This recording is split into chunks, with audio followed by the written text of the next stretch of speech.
Cheers!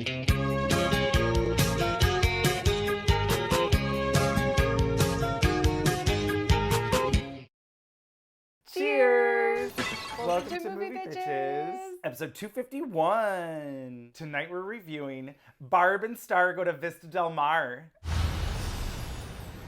Lee Daniels presents Barb and Star Go to Vista Del Mar.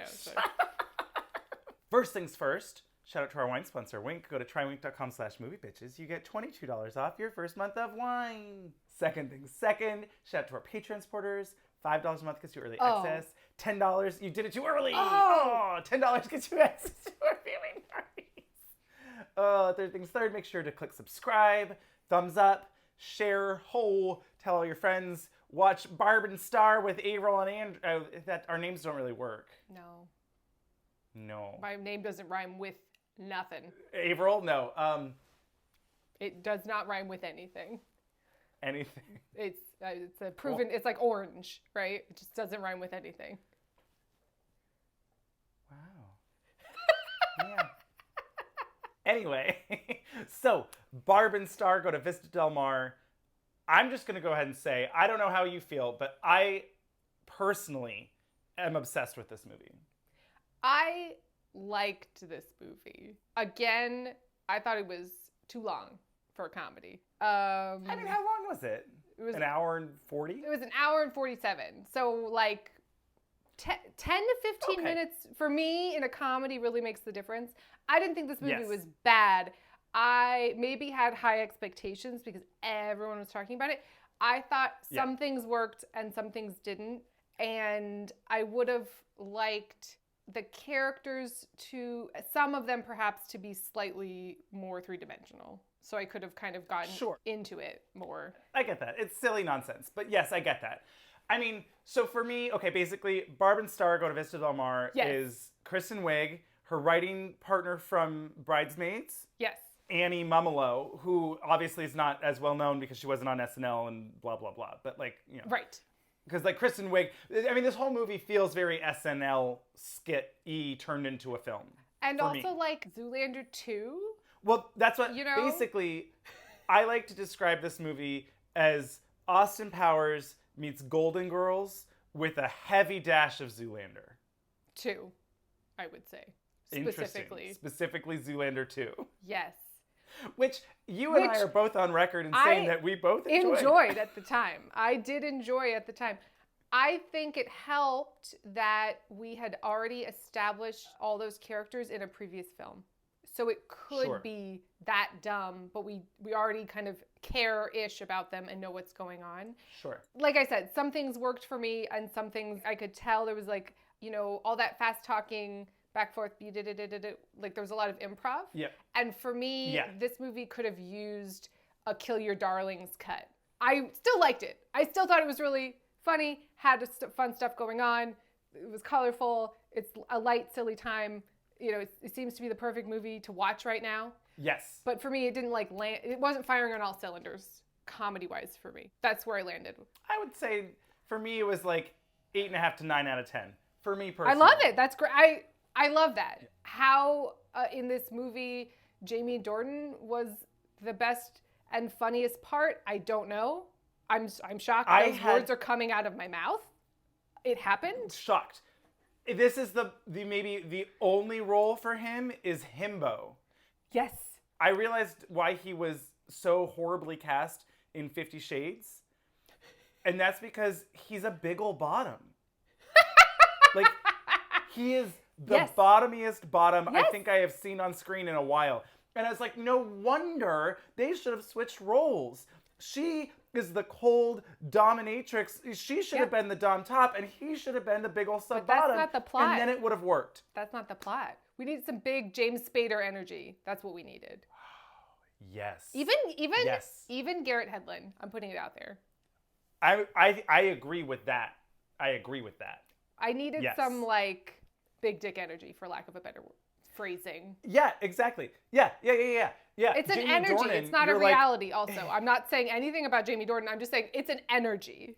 Well, if you looked at the pictures, we kind of know. But I agree. Like Jamie Dornan, you're like, oh, no. You're legs belong up in the air, like in that stupid, silly shot, Garrett Hedlund, you're like, sure, choke me, daddy. It's a different vibe. Good boy. Good boy.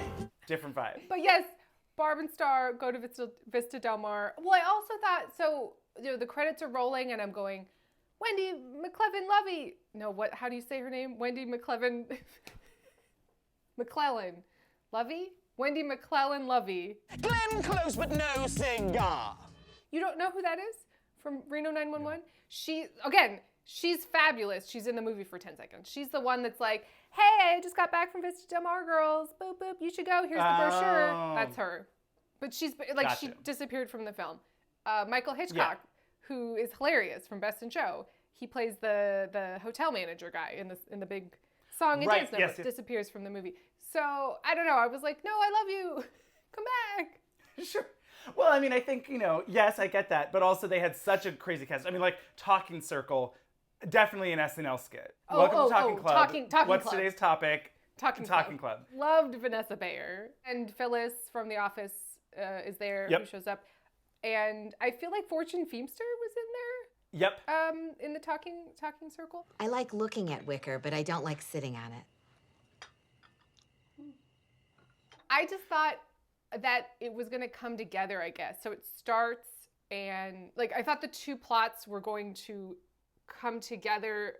Essentially, okay, so Kristen Wiig plays two characters in the movie. Yes. And spoiler alert, I was shocked. So it starts, if you've seen the trailer, fabulous paperboy, obsessed with him. Yo-Yo was everything. He's living his life, singing his song on his bike.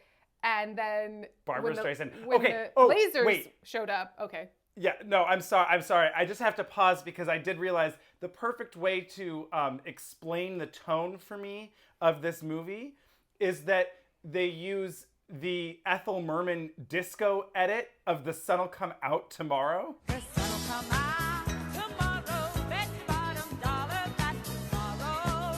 Glenn Close, but no cigar. And the as just like ELM or the ELO or whatever, the My Heart Will Go On, club remix. Oh my God, that's right. EDM is what you were trying to say? EDM, there you go, ELO. My Heart Will Go On. EDM, EDM My Heart remix. Will Go On in the club. I was like, yeah, when I heard that flute, I was like, oh shit. Like, something in the recesses of my mind opened and I was like, oh my God. Do you remember how much they played that song on the radio and how they would have couples call in and read the I Won't Let Go, Jack dialogue over on the radio? Do you remember that?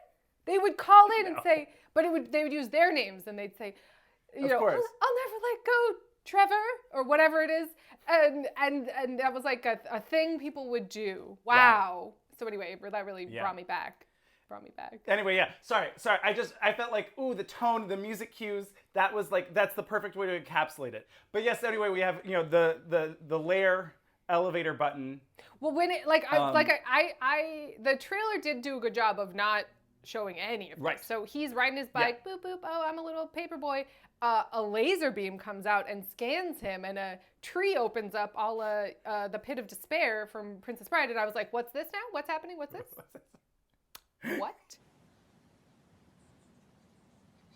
What? And we meet Kristen Wiig as this albino. She looks like the clown from, you haven't seen Children of Paradise, that old French movie, but I'll put it side by side. There it is.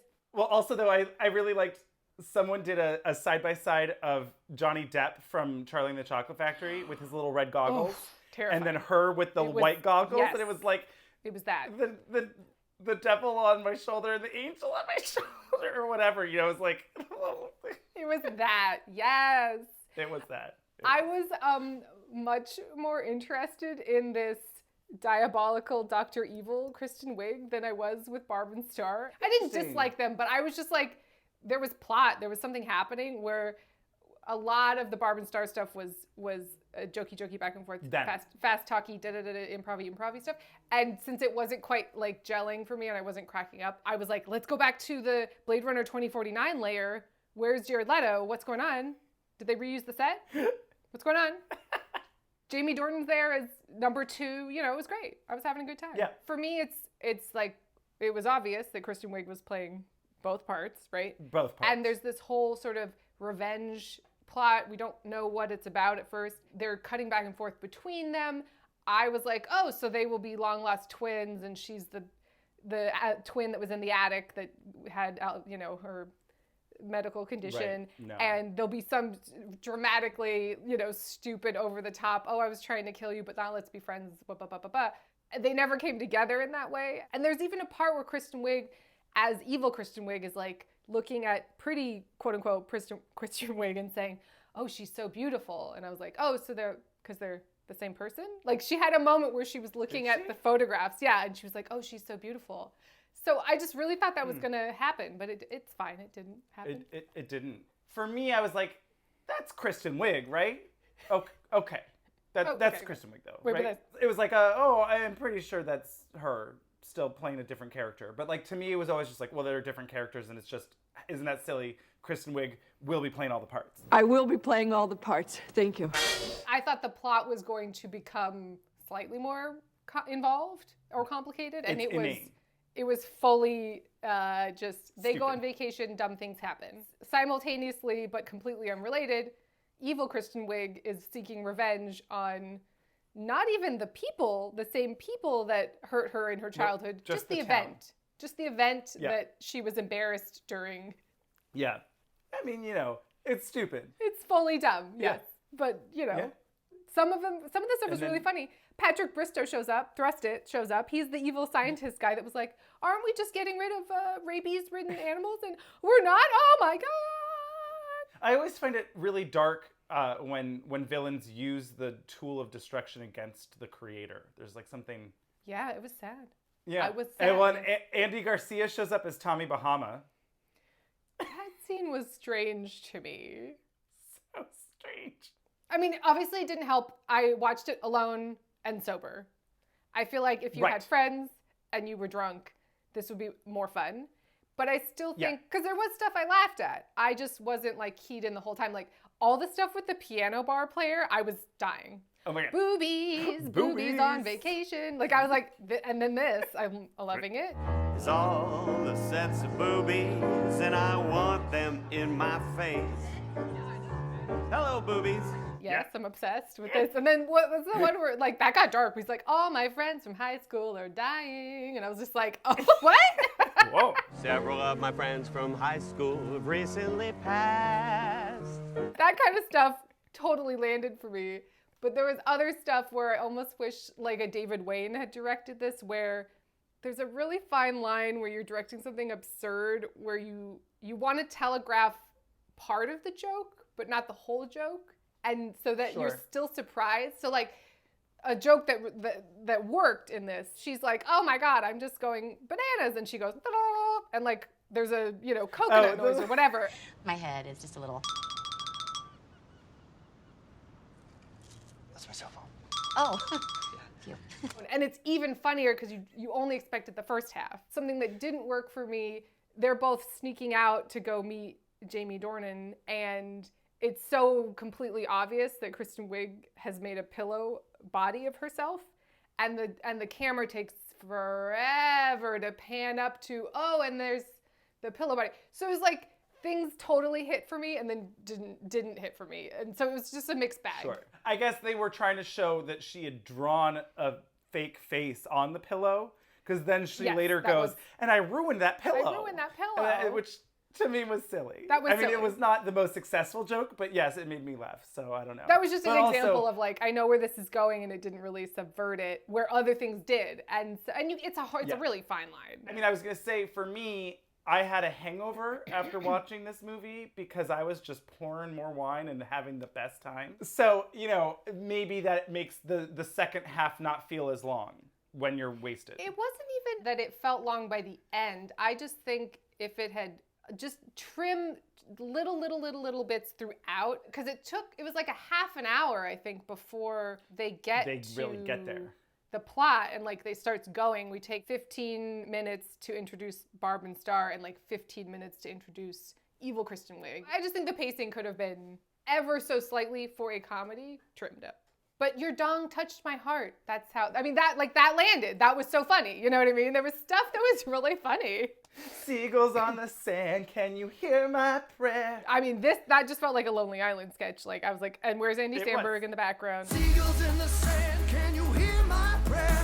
I thought it could have been funny because there's 2 musical numbers. Yes. One is a joke that this hotel is so fantastically fabulous that every time somebody comes into the lobby, they put on a full-on Busby Berkeley-like production number, and that's the joke. And then the other one is just that, I don't know, Jamie Dornan's having some feelings, and he's singing a song. I think I could have used maybe a third song. Like, I like the idea that Jamie Dornan can only express his feelings through song or something. Like, I like that runner of somehow where he's just like, I gotta sing it out. I'd rather... Rather what? I'd rather just sing. Stop that. Sing. Yeah, sure. That could have been fun. I can see that. There's a whole nonsense of him just wanting to be an official couple. An official couple. And it's, like, she's weird. Not having it. Oh, yes, in their books. How do you know if someone loves you even though they act like they don't? How do you pretend to get someone to think that they love you even though you don't, but you want them to do stuff for you? You know, like that kind of stuff. It was silly. It was silly. Stupid. I loved him reading the... Got it. I got it. This movie was just so stupid, silly fun that I had a great time. But also, can we talk about the Tiny Mouse Orchestra? Strings are still off. But also, the CGI looked better than Cats. I'm putting it out there. Yep. So yes, they decide, well, because the whole conceit is that they are best friends and do everything together and can talk. And they live in the same house with, Lucy and Ricky beds on either side of a table. Yeah. Because one husband died and one husband left. Yes. And they're both sort of stunted and heartbroken and are sort of stuck in a rut, essentially. Before we found out that their husbands had left, I was like, so they are lovers? Right. They are, in fact, lovers then? Because, yes? Oh, no, that's not, okay. Oh. But yes, they muster up their courage to go on vacation, get in the ocean with those currents, and they spend the entire flight talking about how Trish is just their favorite name. Oh my God, it's so and stupid. Trish would do this, and Trish would do that. Yeah. Trish loses one of her ears in a twister, but not her hearing. Well, she's a storm chaser. Her mom does not want her to be. Well, their relationship is tough. Yeah, and then she becomes she's lost to the sea and becomes an ocean spirit. Water spirit. And it's Reba McEntire. Obsessed. It's Trish.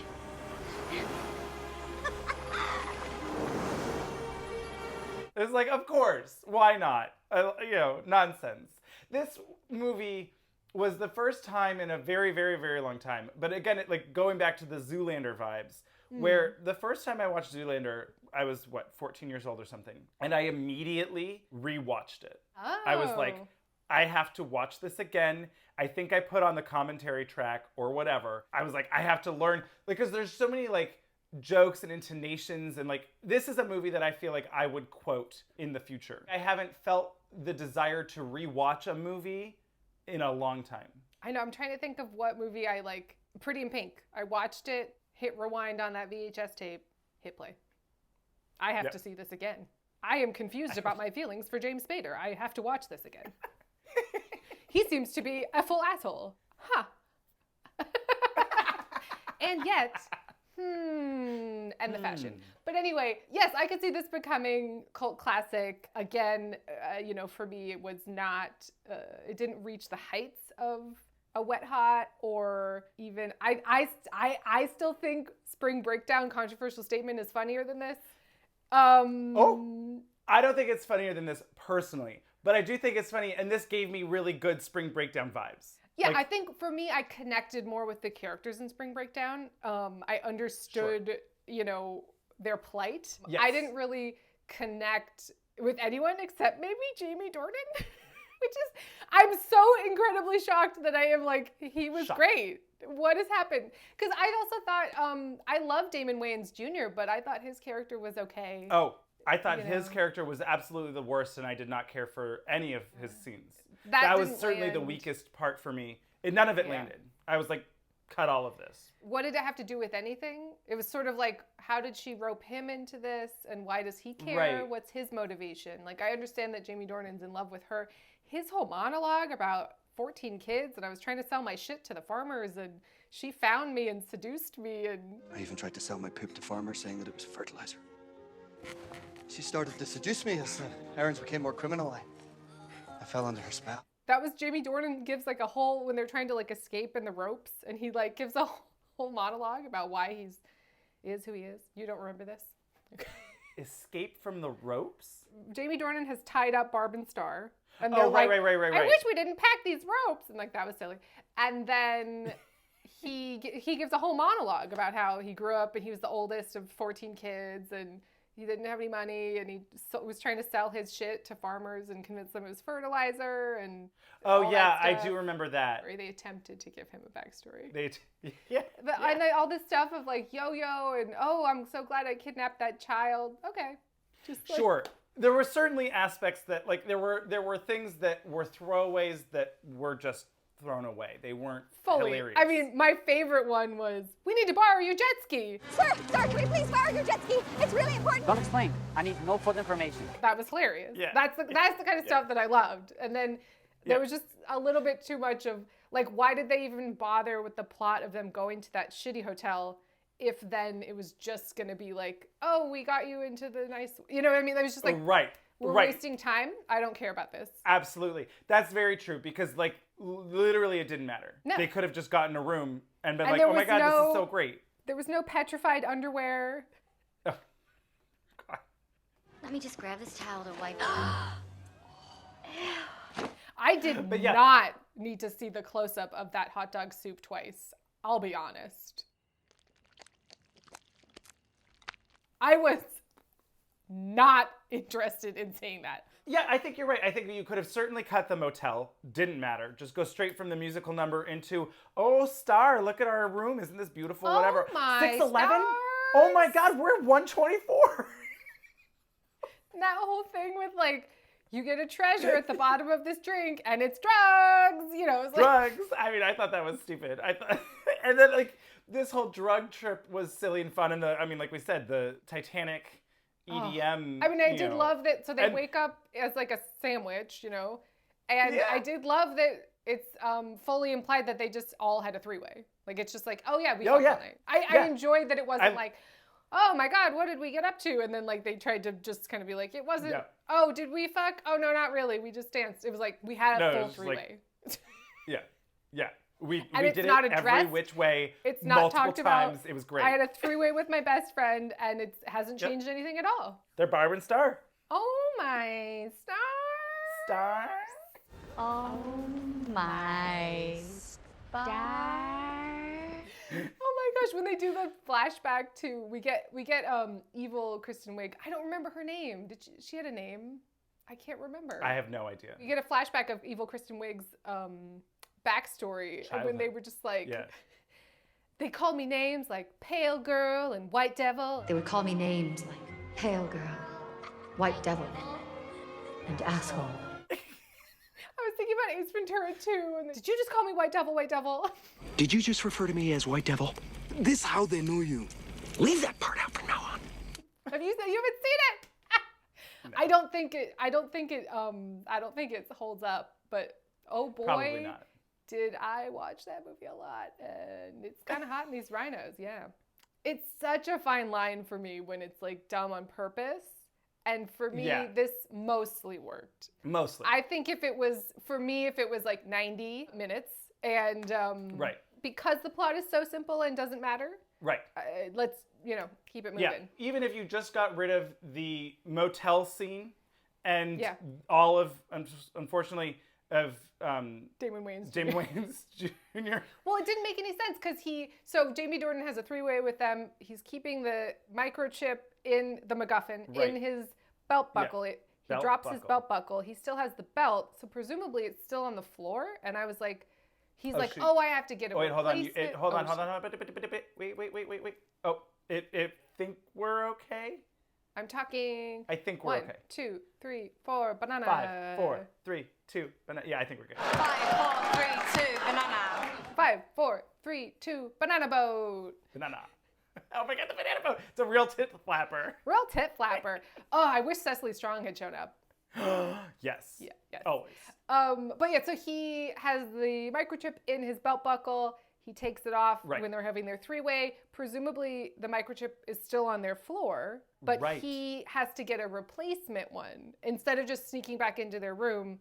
And that's why then Damon Wayans, he's supposed to give him the microchip because of convoluted, who cares? So I just kept being like, why isn't he just trying to sneak back into their room? Okay, sure. Right. It doesn't matter, but like, if it's going to be simple, simplify it. Why not just have her send like a carrier seagull or something stupid?